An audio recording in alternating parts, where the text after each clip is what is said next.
Good morning, everyone. I hope you can hear me loud and clear.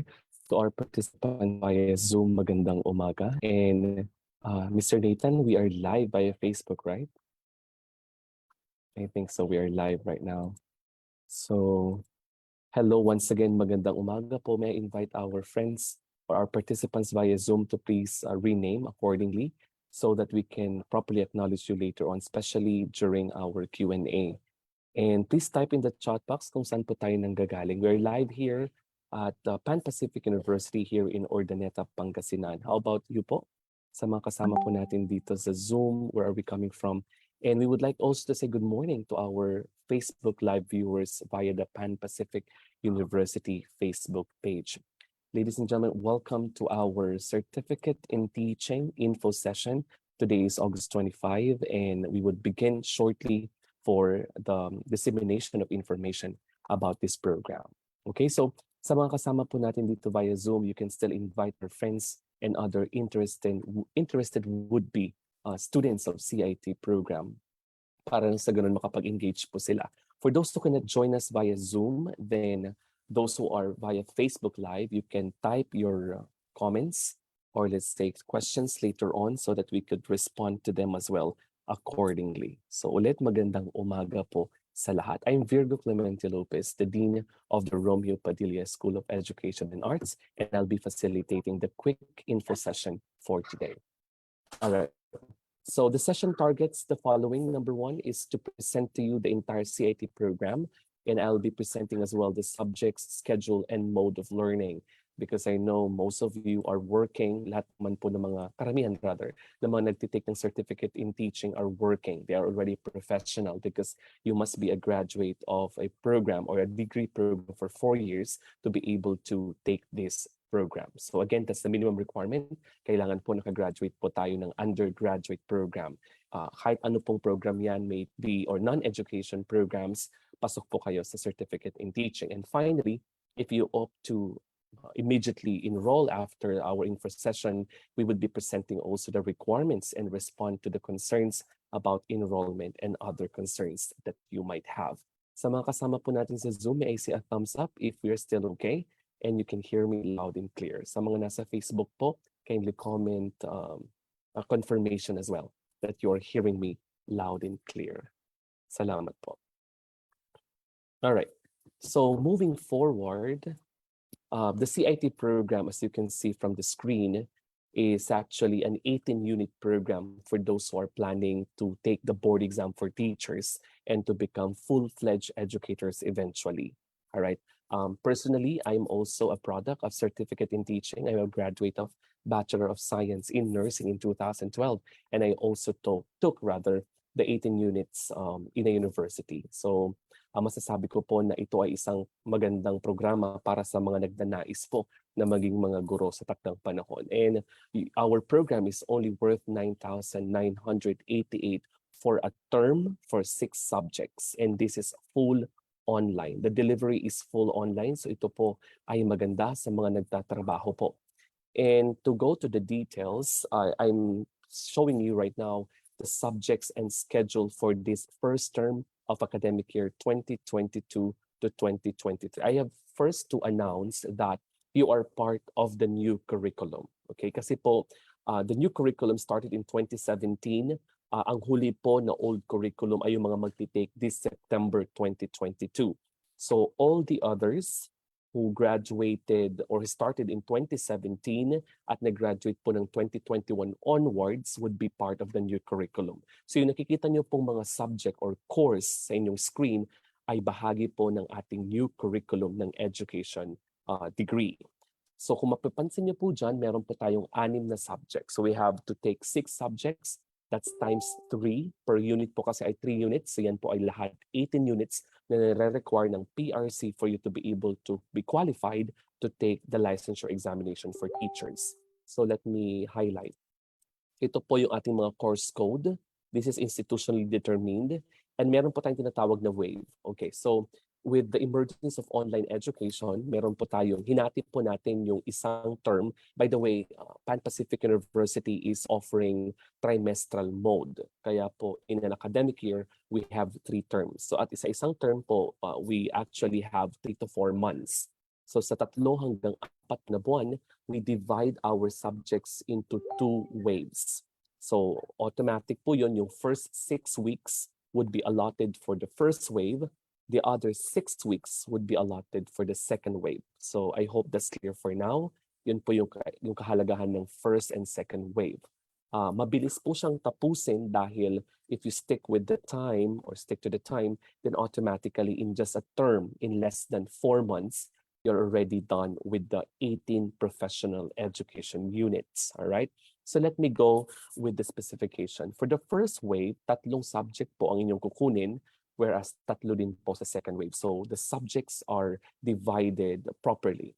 So for the first wave, ito po yung mga subject. Number 1 is the child and adolescent learners and learning principles. So ang magtuturo po sa inyo dyan ay psychology graduate, a psychometrician who is also a licensed professional teacher. Kasi dito po, matututunan nyo kung paano po talaga maging considerate given the different factors of, let's say, a student being a biopsychosocial being. Paano ba siya matuto? Ano ba yung developmental milestone that we have to consider so that we can teach better? So lahat po yan pag-uusapan sa the child and adolescent learners. Sa pangalawa naman po, the teaching profession, since you are not graduate of education, dito po ituturo ang mga batas na may kinalaman sa education sector or sa education profession. Like ano ba yung basic requirement to become a teacher in the Philippines? More likely, you should have your license. You should be a licensed professional teacher. The code of ethics, the ethical standards for teachers. Diyan po itatakal yan sa the teaching profession.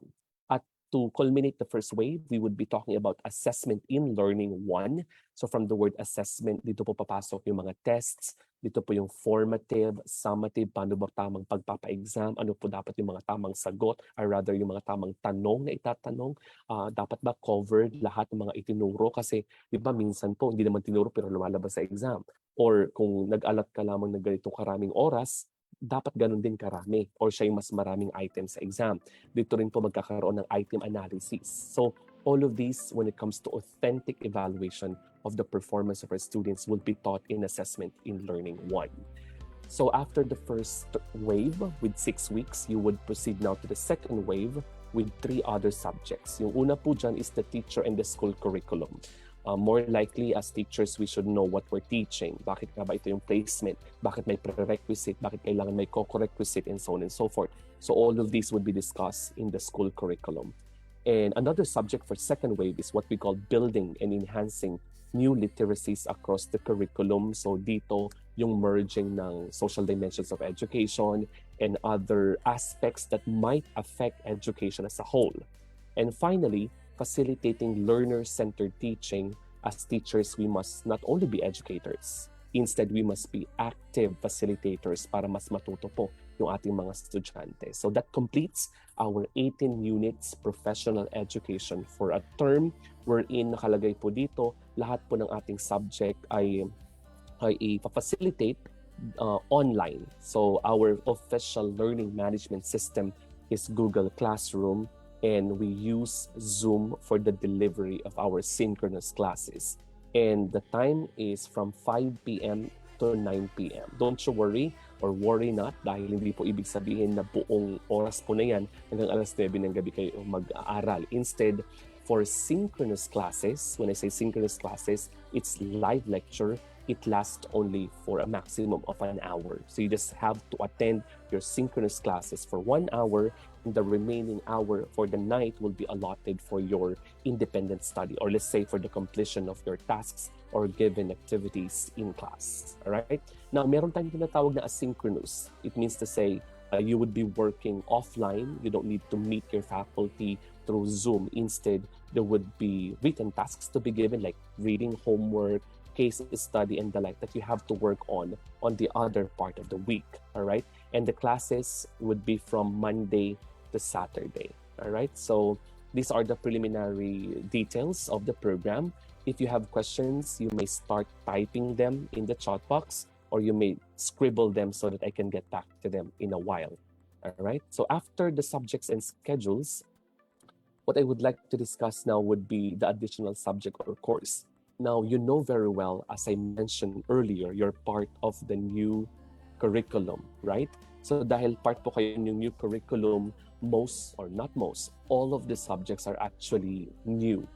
So para po mas matulungan po tayo, itong additional course audit na 3 units po ay optional. Let me clarify that. It's based on your preference because this is self-directed, this is online review because Pan Pacific University partners with Carl Balita Review Center, which is known to be the brand leadership in training and review in the country.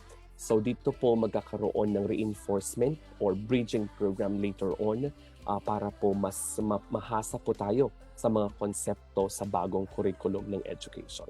So if that's the case, if you decide to enroll with this additional course, then hindi na lamang po 80 ang matatapos yung course or units, instead 21 units na pong matatapos ninyo. Okay, now enrollment requirements that you have to prepare should you decide already to enroll, because our enrollment is ongoing right now. Sa mga naka-enroll na po, thank you. Sa mga hindi pa, probably you can work on these requirements. Number one, ang pinakamahalaga po ay transfer credential. Let me reiterate that you cannot enroll at the same time with other university. So if you opt to enroll for the 18 units of CIT for this term, for the coming term rather, you should not be enrolled in other school. No double enrollment is allowed po tayo. Kaya nga po, kailangan po natin, you have to submit your transfer credentials, all right, na galing po sa last school attended. When I talk about last school attended, if you just graduated your bachelor's degree, and dun nyo po kukunin ang inyong transfer credential. However, if you finished your master's degree, you're also allowed to take CIT, then dun po kayo kukuha. Basta yung huli pong pinag-aralan ninyo, yun po ang pagkukuha na natin ng transfer credential. Now, I would like to highlight that the transfer credential that you would submit to us should have the notation, specifically copy for Pan Pacific University. Mahalaga po ito, ulitin ko po, copy for Pan Pacific University po dapat ang nakalagay sa transfer credential. Now, the university, our university would help you process your transfer credential because isa lang naman pong proseso niyan.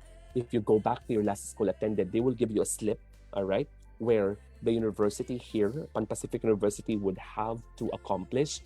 So kung physical copy po yung kukunin nyo sa last school attended, you just need to scan and then you just have to send to us. We would accomplish and we would send it back to you so that smoothly you can facilitate and you can get your transfer credential.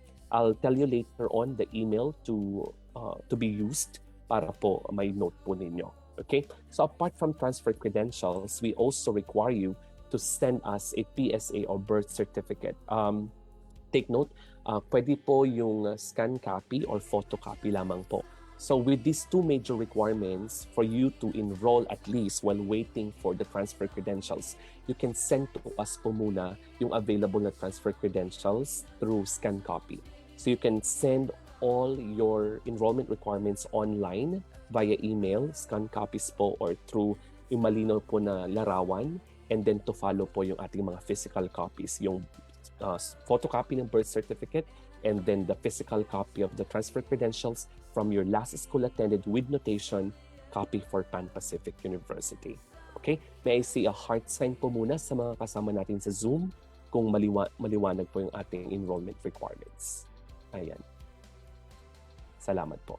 Okay. So, apart from the enrollment requirements, I would like to inform everyone that the official start of classes for academic year 2021 and 2022 to 2023 will start on September 8. So sa September 8 na po ang start.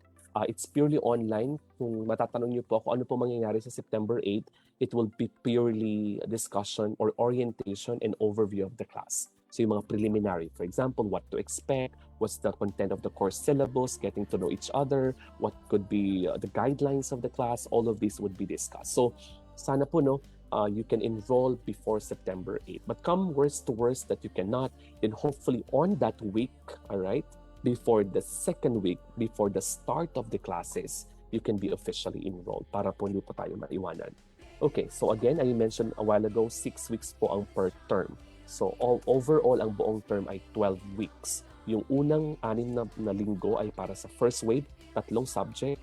Yung second wave, 3 week ulit with other 3 subjects. So we have synchronous, nabanggit ko po kanina, maximum of an hour lamang, while we have the schedule of 5 p.m. until 9, pwede pong 5 to 6 p.m. lamang po yung klase. Depende na rin po sa inyong faculty kung magkaroon po kayo ng consensus later on. Let's say most of you would end work at 5, meaning 6 o'clock pa po kayo magkakaroon ng time para mag-synchronous class, then we are subject to flexibility so long that the faculty is informed at ito po ay para sa ikabubuti ng buong klase.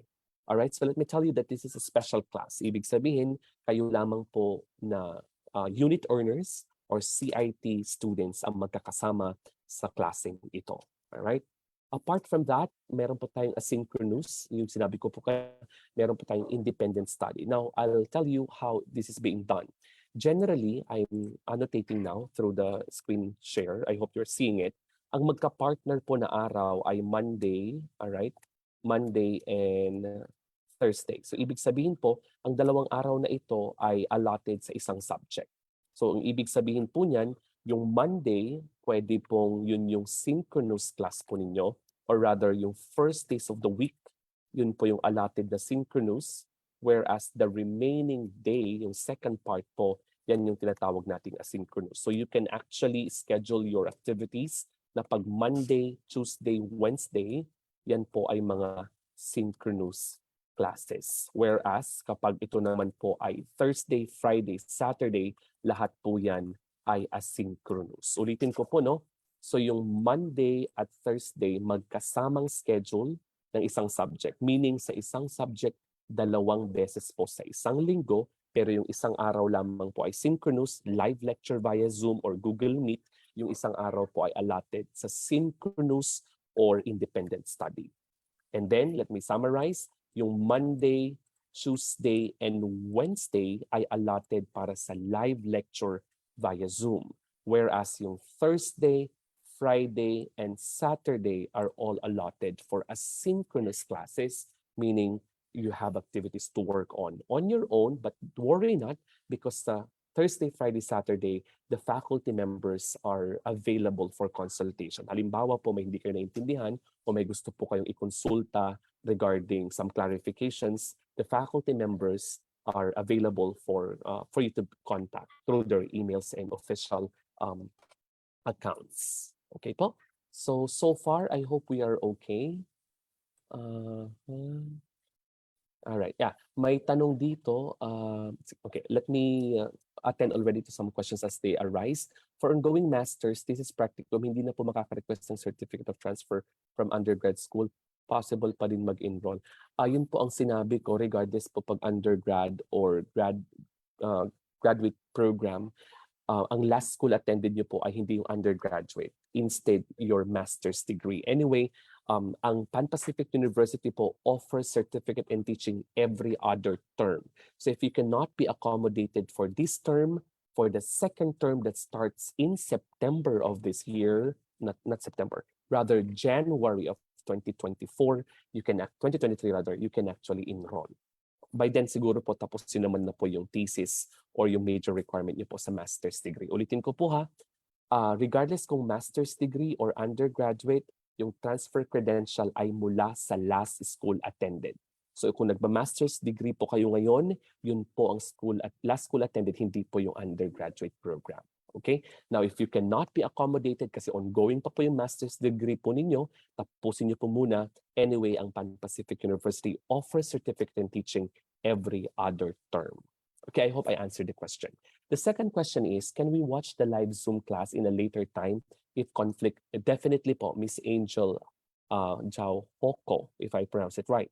Kasi po, ang faculty natin ay required, let me stop the screen share, our faculty members are required to post all synchronous or all classes done via Zoom doon po sa ating Google Classroom. At naayos po yung Google Classroom natin per module per week. Halimbawa, Module 1, first topic, hindi po kayo naka-attend. You just have to inform the faculty.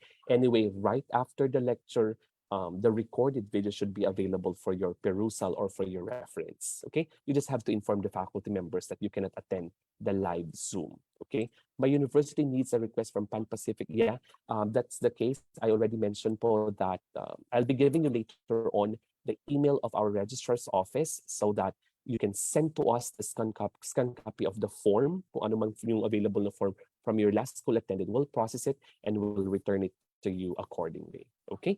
So keep the questions coming and I'll be happy to answer them. All right, let me go back to the slide.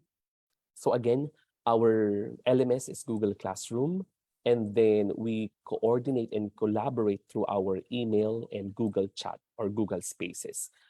As much as we want to communicate with our students through Messenger, our institution has the policy that we have to use our official Google accounts or Gmail accounts for collaboration and for coordination para din po ma-document natin at para makita po natin yung the flow of communication. Okay?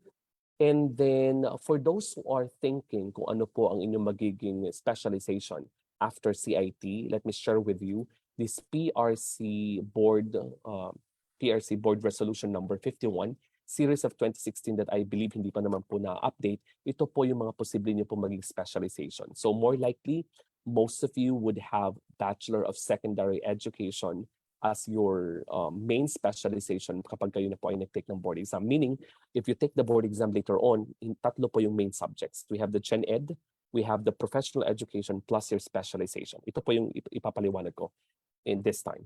So if kayo po ay graduate ng any of the following courses, di ko na po isa-isahin. Let me just flash all of them. This one, sorry, let me go back. This, kung alin man po dyan ang inyong undergraduate program, ang magiging specialization niyo po ay biological sciences. All right. For example, for me, I graduated Bachelor of Science in Nursing.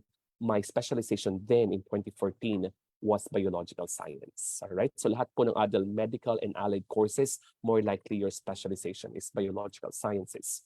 Now, physical science naman po ang magiging specialization nyo if any of these undergraduate programs would be what you have finished in college. Let me go to the next. Math naman po ang inyong specialization kung alin man po dito ang inyong natapos. More likely statistics, syempre math po. Mga numero ang inyong pag-aaralan dyan. So all of these would be under mathematics as their specialization. Okay? Engineering. If you're an engineer, math po ang inyong specialization. Next one, English naman po ang inyong specialization if any of these are your undergraduate programs. Journalism, mass communication, literature, and DevCom. All right? TLE, which is one of the crucial major specialization, kapag ito po ang inyong mga natapos. Ayan. Industrial technology, visual communication, entrepreneurship, for example, TLE po ang nakaatas sa inyo na specialization. Okay, let's move forward. Agriculture and fishery arts naman po ang inyong specialization if any of these courses are what you finished in your undergraduate program. And MAPE kapag music and physical wellness po ang inyong natapos. Values education naman po kapag kayo ay nag-seminary or nag-seminarian, ganyan, or you're a seminarian, for example, at meron sa Christian ministries, arts and humanities, philosophy, for example, your would-be specialization is values education. Religious education is under values education. All right, social studies naman po ang magiging specialization kung alin man dyan ang inyong natapos. Kindly locate your undergraduate program. If you're a graduate of international or Islamic studies, marine transportation, isa po kayong seaman at gusto niyo maging educator, social studies po ang inyong magiging specialization. Okay. Sir, paback po sa IT, i-print screen ko lang. Okay, saglit lang po ha. IT, saan po ba yung IT na kanina? Alright, I think, is it math? Alright, is it this?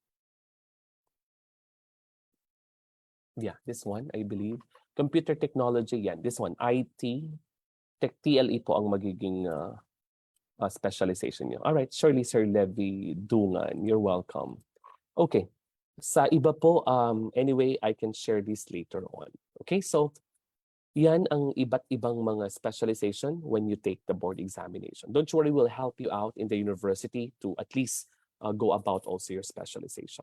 Now, in elementary level, ito po pala, elementary po ang inyong magiging specialization, meaning dalawa lang po ang magiging subject ninyo kapag any of these ang natapos po ninyo. However, in other university, meron na pong tinatawag na double major na automatic kapag natapos niyo po itong mga to, pwede na po kayong mag-take ng board exam. However, kung hindi naman po at ito po yung mga natapos ninyo, you would be having elementary level for your board exam later on. Okay? Sa iba pa pong mga hindi ko nabanggit o hindi nakita po ang undergraduate, refer to the bachelor or arts. Okay? There you go. Now, I'll share with you now the old PRC evaluation tool. Ito po yung dati. So dapat po no, ito yung mga huli na nakatapos po ng CIT na pinayagan na makapag-take ng September 2022 exam. So hindi po natin ito papakialaman kasi old curriculum na po ito. Now, what I would like to share with you is the new curriculum. This one. Don't you worry kasi itong mga nasa CMO 74 of 2017, which is the new curriculum, na may mga requirement po kasi let me share with you na nagkakaroon po ng problema yung mga nakatapos ng CIT na hindi sila pinapayagan na mag-take sa PRC or mag-take ng board exam dahil kulang po yung kanilang units kasi hindi po nasunod yung listahan. We are proud to say that with the coming academic year, first term, lahat po nito na required by PRC ay yun po yung offered namin. Yung pinakita ko po earlier na set of subjects divided into first wave and second wave, it's conforming to CMO 74 and 75 series of 2017, the new curriculum, as also presented by the Professional Regulation Commission. So mas madali na lamang po na kayo ay ma-evaluate sa PRC should you file for examination later on, which is next year. Ang latest po o ang pinakamabilis na schedule niyo po pag matatapos niyo po by December ay March 2023 po ang available exam for the first batch of new curriculum. So if I were you, you really have to finish this time or you should enroll by first term so that makasama po kayo agad-agad sa first batch ng new curriculum by March 2023. All right? And moving forward, let me share with you some of the learning experiences of our previous CIT completers. By the way, every end of the term, we issue certificate of completion sa ating mga estudyante just to show that they finished 18 units of professional education. So some of the highlights for the online, yan. So I was one of the faculty members. I invite some of the top notchers from CBRC to as guest lecturers. This is one of my classes, the professional education class, where I invite guest lecturers to share insights about the subject. And what else? This is legal aspects by Sir Michael Prince del Rosario, the dual top notcher from during his time for the LET.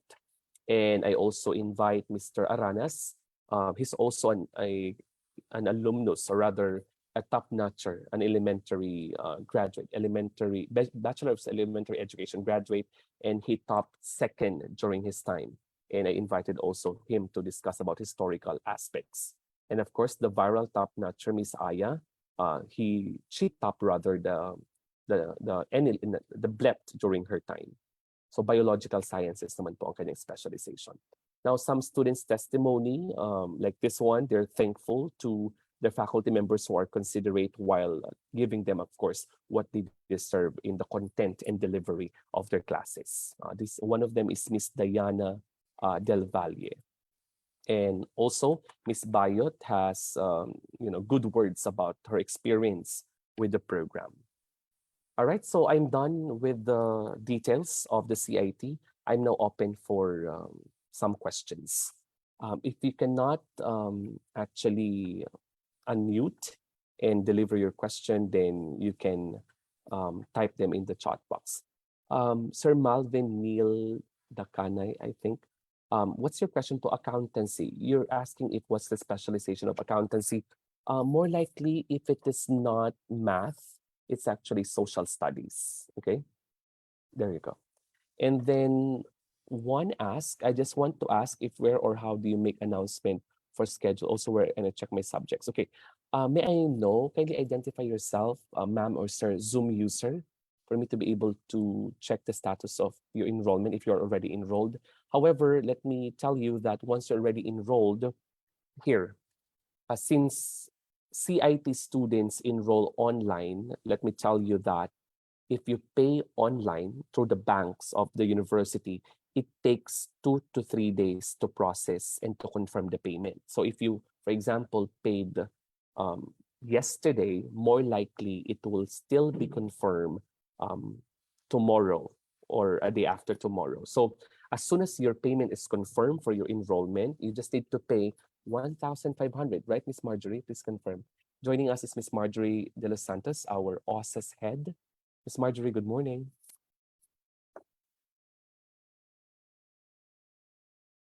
Okay. Ayan, yan. Thank you, Dr. V. So yun. Yes. Sorry for arriving late because of course our series of aligned institutional learning is also underway. So and it's I'm glad that also the orientation or info session for the CIT students are also underway right now. So ayan. So yes, Dr. V. So they will just have to pay for the admissions. Is that 1,600? 1,000 1,600. for the enrollment and Oh, 600 for the admissions. okay. Okay, and when you do it online, make sure that you send your proof of payment to us, most especially to the PU payment form. Ayan, or you can send it or email it to the finance office so that they can make or they can verify faster kapag na-email na din. So once it's already in their emails, ma-check and ma-verify na agad nila. Mhm. Okay? So ayun. Okay po.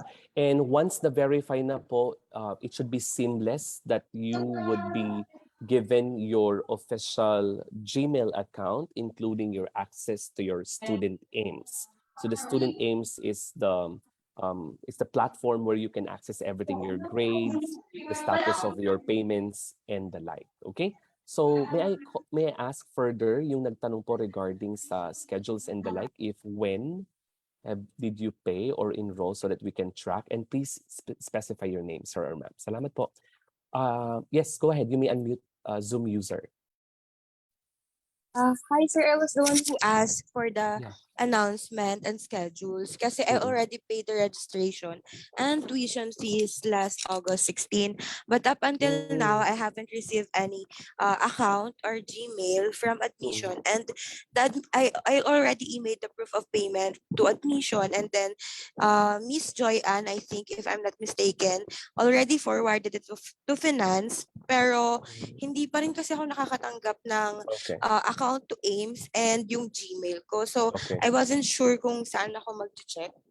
That's fine. What's your name, ma'am?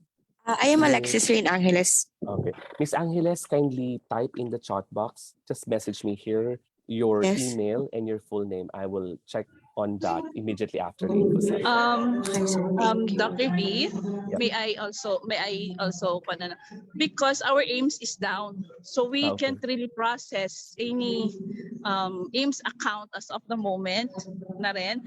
So please bear with us kasi tayo man, di ba, 1 week na tayo talagang namumroblema kay PLDT. So we are making ways as in na talaga na parang gusto na talaga natin i-kick out si PLDT because since last week pa tayo nagkakaroon ng problema with the internet. Sabi nila dapat seamless yung ating because we have an iGate, dedicated iGate, but as of the moments talaga hirap tayong mag-generate ng tawag nito sa Ames portal or Ames accounts ng students so that we can send them to you. So as of the moment talagang ginagamit na lang is hotspot na lang muna kami. So kasi sa LAN is hirap din kami maka-generate. So please bear with us that we will get back to you. Hopefully maayos na ito within this week so that next week lahat talaga we have backlogs na talaga with the Ames portal and with the Ames account, Ames accounts and then the PanpacificU Gmail accounts of our students because of our internet connection. So please bear with us. Okay. There you go. Don't you worry, Miss Angeles. As promised, I'll go down personally to the finance office and to the concerned offices to have a status on your concern. Okay, thank you for raising that. Thank you, Miss March. Another question is by Mary Joy Iligeno. My sister has completed her 18 units last 2013. Can she still enroll for CIT since it's for a new curriculum? Um, Miss Mary Joy, if that's the case, may I know why she wasn't able to file for September 2022 exam? Because she's qualified supposedly, because 2013 is still covered by the old curriculum. So if she filed supposedly by September 2022 this year, papasok pa po sana siya sa pagtitake ng exam. However, kung hindi naman po siya nakapag-file, she could still use the 18 units of professional education she took in 2013. It's just that hindi na po new curriculum na siya. So she needs, I'm not saying it's a requirement, all right? But we encourage everyone from the old curriculum to take bridging courses. And when we say bridging courses, hindi naman siya required ng PRC para makapag-take. It's just that personally, this is an added value to your preparation for the board exam. Miss Mary Joy, so there's no need for her to take again another set of 18 units because she has done already the 18 units in 2013. I hope I answered that, Miss Mary Joy. While we are waiting for the other questions, I would like to greet one of our CIT faculty watching right now via Zoom, Mr. Rene Toquero. Magandang umaga, Sir Rene. And you would be meeting him eventually as one of your faculty members in this program. Okay, another question. Meron pa bang tanong? Okay, I think there are no more questions in the chat box. You can virtually raise your hand if there are other concerns that you might be asking. Some other concerns that people are asking are this. For example, nang babagsak po daw ba kami ng mga estudyante? Okay, let me inform everyone that the university is not a fly-by-night university. All right, we are not allowing you just to pay us and give you the 18 units that you need to take the exam. We are one in nation building, and we are saying this proud that even if you ask the other CIT students in the past, they really have to undergo the process of learning these professional education subjects because we don't want to contribute to adding faculty members in the education sector who are not prepared actually for the job. So again, if you're going to ask us kung nagbabagsak ba kami, if you deserve to fail because apparently you're not attending classes or there are no turn-ins, then we actually mark you unofficially drop. Or for others who have incomplete submission, you have INC marks. But then are we also giving what the students say? Yeah, we give as high as 98 for some faculty members or students who get as high as that. Okay? So yun po. What else? Are we considerate? Definitely. We are considerate. You just have to inform us. Hindi po yung nag-enroll kayo and then after 3 weeks, saka po kayo magkasabing hindi na kayo papasok. So all of these things should be communicated properly. After all, we are all professionals taking the certificate in teaching program. Okay? So meron pa bang tanong? Sir John Adrian Carbonell. All right, I think these are undergrad students. So we'll just attend to them later on. Let me continue with the discussion. I'm almost done. Just in case you have additional comments and questions, just feel free to write them. Okay.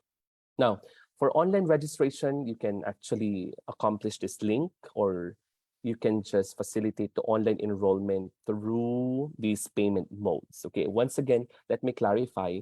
If you opt to use for a while, any of these bank deposits or banks, it takes usually 2 to 3 days to process your or to confirm your payment made.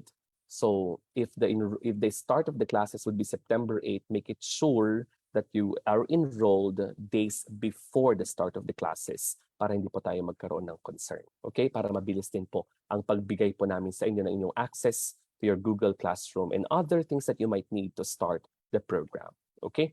Now, I'll be showing to you now all the emails that you can use to be able to follow up or to ask questions. The most important thing is this. For the admissions, this one that you're seeing, for all the transfer credentials that you need clarification, for example, you message admissions.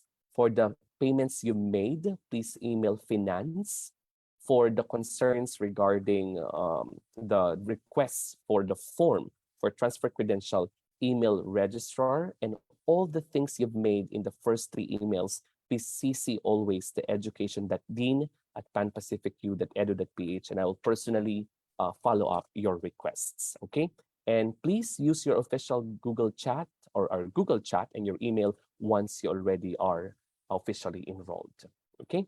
So on that note, I think other degree programs that we would like to invite you to consider and please promote to other interested significant others that you have. We're offering full scholarship to these programs from the Romeo Padilla School of Education and Arts. Of course, certificate in teaching not part of the scholarship because anyway you just pay 9,988.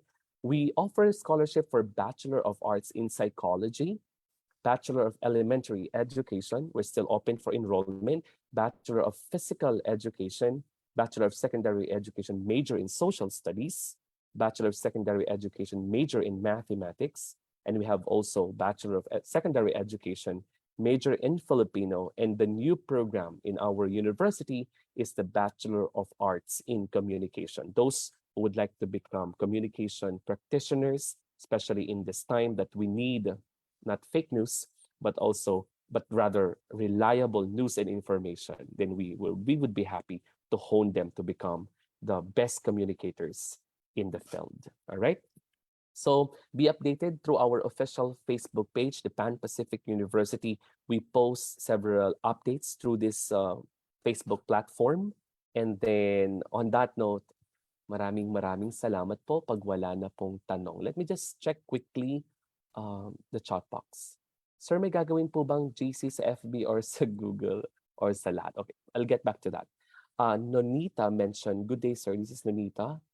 Already sent a proof of payment before. Okay, I'll take a screenshot of your email. Miss Nonita, that's noted apart from Miss Angeles. Let me go on to the question of Sir Levy. Wala po tayong gagawin na group chat sa Facebook because you heard me a while ago, we don't use Facebook for communication. Instead, we use our Google chat, okay? So yes, we can make the counterpart of Google and of the group chat in the Google chat is the Google Space. So don't you worry, we will have the Google Space as a counterpart of Google Chat. Anyway, we become responsive through this platform para din mas formal po tayo. Kasi pag sa Facebook, let me express it, hindi ba kahit anong oras ng gabi, kailangan tayong sumagot. And some of us professionals really treat our Facebook accounts as a personal account, whereas the Google chat is considered to be professional accounts that we can actually exchange information and we can attend to concerns. All right, sige po. So anything else? Kung wala na pong tanong, my email address, as I mentioned, I'm always free, especially kung wala naman po masyadong ginagawa. This is my email, u.edu.ph. Feel free to message me through this email. I'm responsive anyway. So may I invite everyone to please turn on your respective cameras just for us to quickly document and confirm later on that you enrolled students would be seen in our first online classes come September 8th. Okay, there you go. I'm seeing Miss Angel, Sir Jamsi, Sir Ian, nandun na po pala kayo lahat, di ba? Isang grupo, Steph, Anna, May, April, at si Fe. Miss Shirley is here, Miss Mary Joy, and the rest of you. I know you're all busy. Maraming salamat po sa panahon na inilaan niyo sa atin para may paliwanag po natin ang CIT. Sa mga inconvenience po na hindi po namin nasasagot on time, we apologize, but we would do better right after this info session. Okay? So sa lahat po ng ating Facebook Live viewers, maraming salamat din po sa pag-antabay. Magkita-kita po tayo online. Sa mga Romeo Padilla at School of Education and Arts students, we would be having our physical or in-person sale or series of aligned institutional learning or orientation here at the university on August 31. Yung mga CIT po natin, if you wish to come physically in the university, then you're invited to come. Otherwise, we'll have our orientation online with your faculty. On that note, maraming salamat po. This has been Virgo Clemente Lopez, the Dean of RPC. Maraming salamat, Miss Marge and Sir Nathan. We'll see you next time. Good day, everyone.